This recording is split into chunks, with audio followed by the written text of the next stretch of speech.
दो तरीके से शैतान गुमराह करता है, एक सियासत के जरिए से और दूसरे उलमा के जरिए से। और ये दोनों का कॉम्बिनेशन होता है कैसे? सियासत जब पावर में होती है, ताकत, हुकूमत, वो खरीदती है कुछ उलमा को और उनके जरिए से जो कहलाया जाता है वो अवाम पर उसका असर पैदा हो जाता है। हत्ता कि मैं देख रहा था एक इंटरव्यू को, हैरत होती है, आपके पास बहुत सारी चीजें आती हैं, साइंस प्रूवन है, साइंस प्रूवन है। क्या है मतलब? कुछ खाने पीने की चीजें आपके पास आ रही हैं, ये खाओ, ये डाइट बहुत मतलब बहुत ही उम्दा है और साइंस प्रूवन है, साइंस ने इसका सब सर्च किया है और सारी चीजें इस पर सर्वे हुआ है और बड़े बड़े साइंटिस्ट ने इस पर मोहर लगाई है। तो अवाम उसको हाथों हाथ ले रही है। अरे साइंस प्रूवन है, ये साइंटिफिक एतबार से भी इस हेल्थ के बेनिफिट हैं।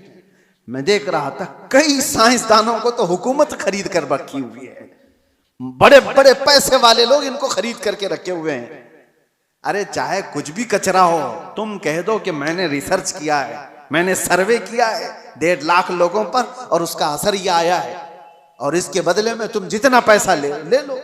साइंसदान को पैसे दिए गए और उसने एक बात कह दी कि ये साइंस प्रूवन है, लाखों की तादाद में लोग हाथों हाथ खरीद रहे हैं। अरे बाजार पर भी असर है इनका। तुम्हें कचरा भी खिलाना हो तो कल को ये कह दिया जा सकता है साइंस प्रूवन है, क्योंकि जाहिल है कुछ भी। तो साइंसदानों के जरिए से अगर मार्केट पर काबू पाया जा सकता है तो उलमा के जरिए से क्यों नहीं पाया जाता, जिनकी आस्था लगी हुई है, ताल्लुक लगा हुआ है।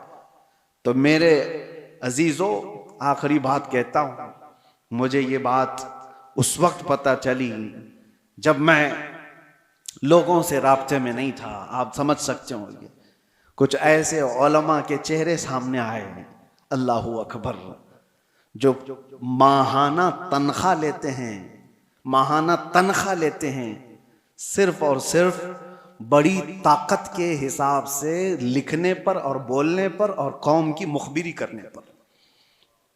नामवर लोग हैं, पढ़े लिखे लोग हैं, तनख्वाह मिलती है, बड़े बड़े ताकतों से पैसे लेते हैं, और सामने हमारे चेहरे आए, जमीन के नीचे, पैरों के नीचे से जमीन खसक जाए कि ये तो इतने अच्छे चेहरे दिखे जाते हैं। हाँ, इसीलिए मेरे अजीजों कि इनके कलम से, इनकी जुबान से लोगों पर वही चीज डाली जाए जो हुकूमत चाहती है।